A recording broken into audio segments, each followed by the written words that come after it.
Hey, this is Hans from Request for Music, and this time I'm going to show you what to do with these outputs here on XINGSHI. Sorry for that. Um, I explained in another video how to use XINGSHI as a sequencer. So that means that if I hook it up normally, pitch, gate, and let's hook up the outputs. So that it's obviously responding to my keyboard at the moment, and I could create any kind of sequence in there by just adding a couple of notes, use my KI, my keyboard input, so it's listening to the keyboard at the moment. So I could do something like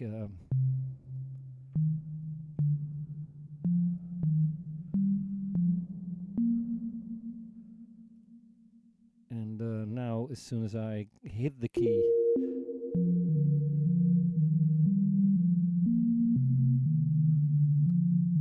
I'm now touching the key on my keyboard to run it, and that's doing fine. The other way would be to disconnect the gate from the keyboard and connect it to the gate to the gate output of XINGSHI, and it will run through that sequence. And since I since I still have my pitch connected, I can drive the pitch for that sequence from my keyboard, and once I disconnect it, it's doing the sequence as it was normally played. So that is one way of doing it. I'm turning down the level for now. But the other thing is that I have a couple of outputs here, and the top one is actually playing the pitch for the top one, for the top carrier, so to speak, for the first carrier. The next one is carrier 2, and the next one is the modulator output. So if I connect some other modules in there, and I'm going to use some smaller modules of mine which haven't been released as yet, because I'm still working on it, but I've got here a single version of a single oscillator with 2 oscillators internally, and I also take my one VCF, which is also a smaller version of the filter that I'm running, so that in a very small amount of screen space you can still have a lot of things going on. So yeah, just to zoom in a bit, you can actually see that the oscillator has course and a couple of inputs and all of the buttons for the different waves, and I've got the same kind of thing on the filter as well. So I'll just hook it up. Excuse me. I'll just hook it up and see what happens. So I'm going to take the gate output for my from my XINGSHI, and I'm going to put that into the filter input, to filter gate input. I'm going to take the oscillator output, going to take that into my filter, and I'll also take my mixer in there, so I can still connect all of the rest up. I'll shovel all this over a bit. So here you see the mixer, and I'll take the mix outputs into the main input of speak a bit more close into the mic. I'll take the line outputs of the mixer and put that into the main outputs, main input, sorry, of voltage modular, and I'll take my filter output and put it into my channel, my first channel, and I'll take my pitch output of the XINGSHI and put that into the course, into the pitch input of my first oscillator, and switch it on. So it's just a normal oscillator now. And obviously on this I've got my settings for my filter envelope and my low settings for the envelope.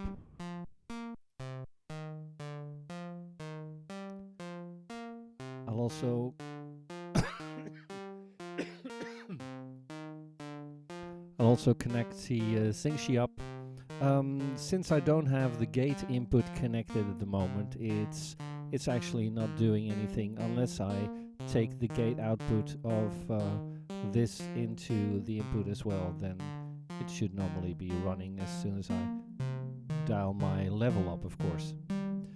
And actually the pitch of the output is taking the pitch that is saved, but normally the pitch of the keyboard is added to the pitch of the XINGSHI. So if I put in another key, the actual sequence is still going on. So you can do stuff like that with it, and actually this is the output for the carrier, the second carrier, and this is the output for the modulator. As you can hear, when I'll switch those off for a while.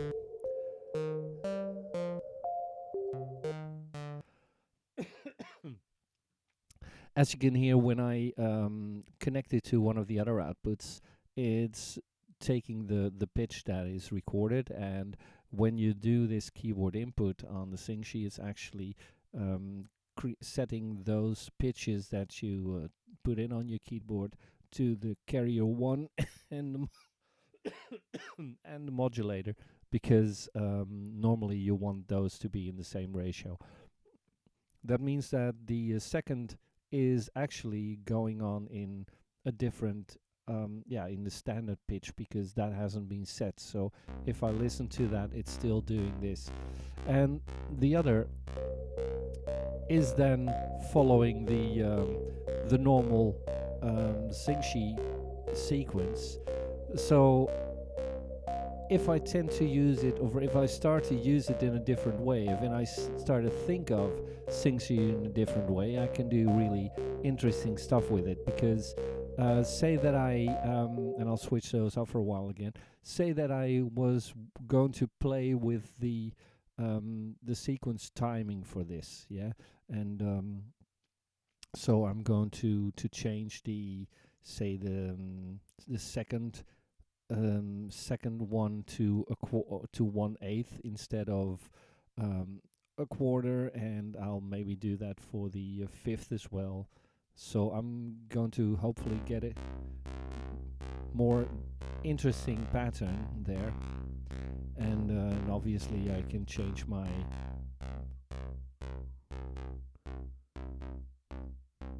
but the thing is, I've got this hooked up to my second carrier, and the rest of the stuff is connected, or the normal tone as I would play when I hook up the gate to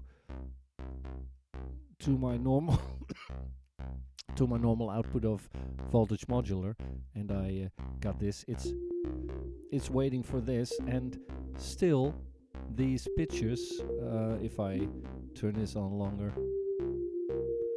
it's still following that pitch. But what if I would change this pitch and the pitch for the modulator to the same setting, so to 0 actually.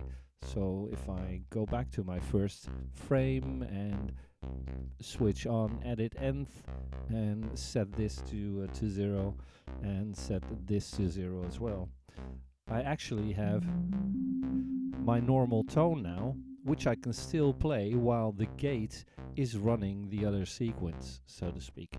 And because those are all the same, it will not influence, because the external gate uses the normal envelope from the XINGSHI itself.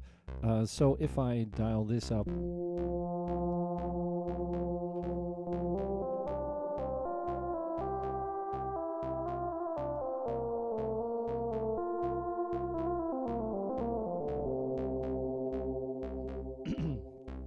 I can still make this have its own sound, while the other pitch from the second carrier is doing that sequence, so to speak. So that also means that if I was going to change the setting for that second pitch, for the second carrier, say that I wanted my first and my fourth note in there to be an octave higher or something like that, I could set my settings to 4, so that means that from the first it's going to change every fourth frame in there. So the first and the fifth, as you can see when I'm dialing over this, it says that 159. So if I now add an octave to this by double clicking this, doing /12,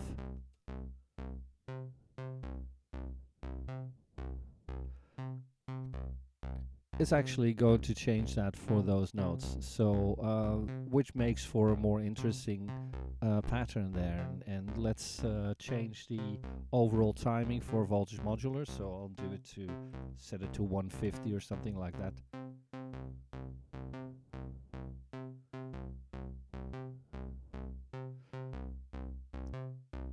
And maybe it would be nicer to have a delay in there as well, so let's get my delay in there. And since that's not visible, I'll take that in a bit. Maybe I can change the size of this. No, can't change the size like that. I have to change that afterwards. Okay, so if I have it like this, and I'll take the output out of my delay instead and put my output of my mixer into my delay, and I'll have to change some settings, obviously. So I'll set it to different kind of delay time for left and right, and I'll dial my mix level back and feedback up. And I still have my sound from my XINGSHI, yeah?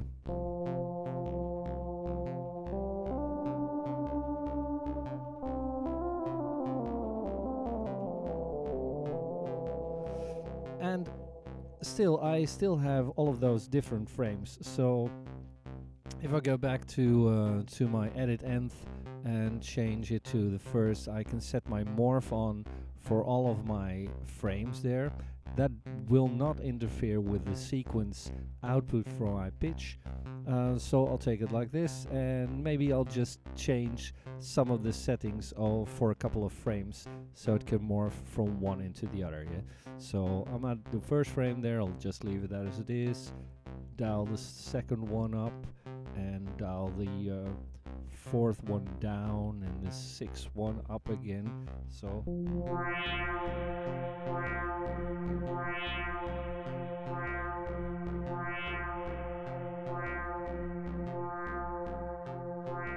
let's see what the highest one is. 2 is pretty high.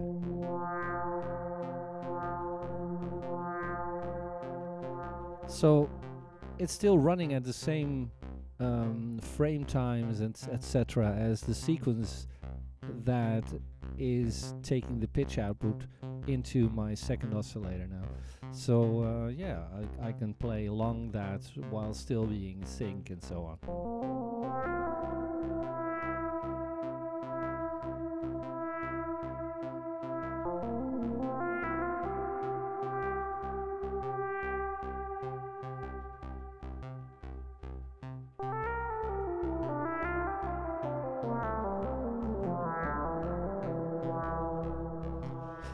So something like that. And the thing is that if I do some other stuff with this, if I went into my carrier morph, for instance, now it's the pitch of the outputs is also changed, because this pitch is being affected by morph. So if I take one of the other steps in there, it might have different effects.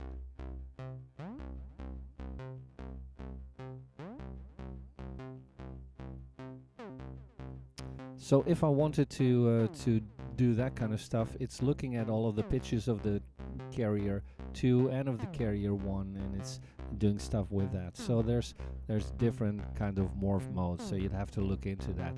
But at least you hear that you can actually combine this with only one module, and I could even have the other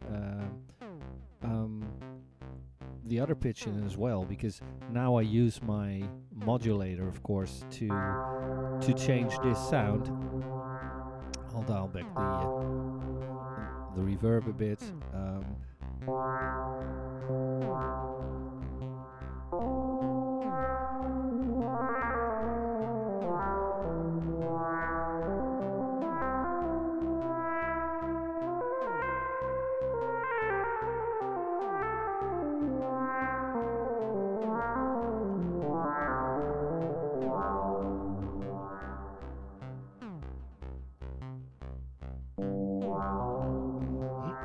But if I didn't need my second pitch, for instance, because now if I switch it to that one, it's still using that pitch from the second one, which didn't have those extra notes in there. But say that I wanted that. Say that I want to change, for instance, the pitch of the second, the pitch of the modulator, because that changes my overall sound, right?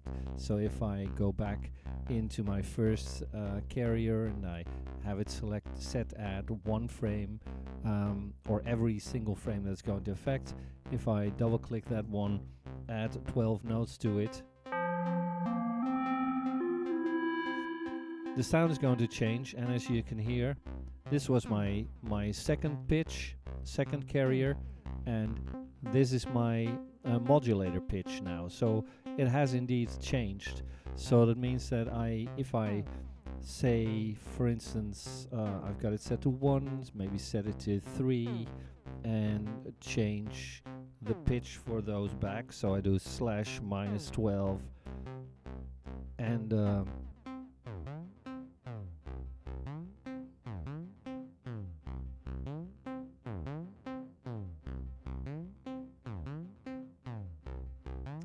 and I can still use my other pitch as well. Say that I wanted to. I've got my sequencer hooked up, and this is my phase modulation input that I have on there. So I can do that, or maybe just duplicate this oscillator next time and take it into that, and take this into the filter.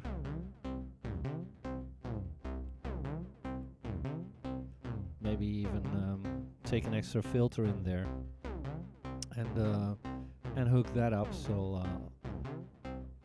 I'll combine it a bit different. So I've got two combinations of an oscillator and a filter right now, and I'll take this first filter into that side. I'll take the second filter in there, and I'll hook this to the second filter, hook this up to my gate output.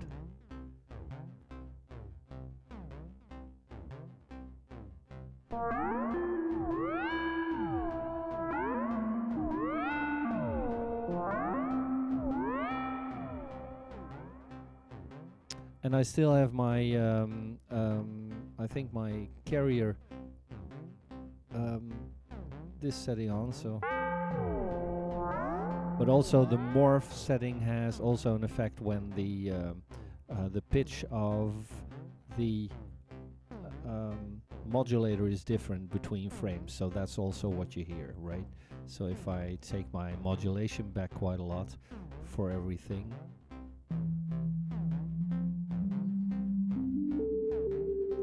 and I can even change my transpose in here, so let's set that to 2 up.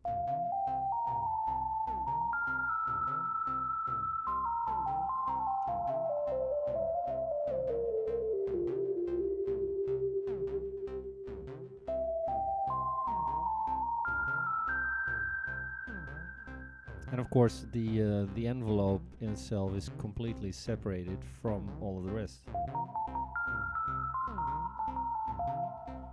So dial this back even more.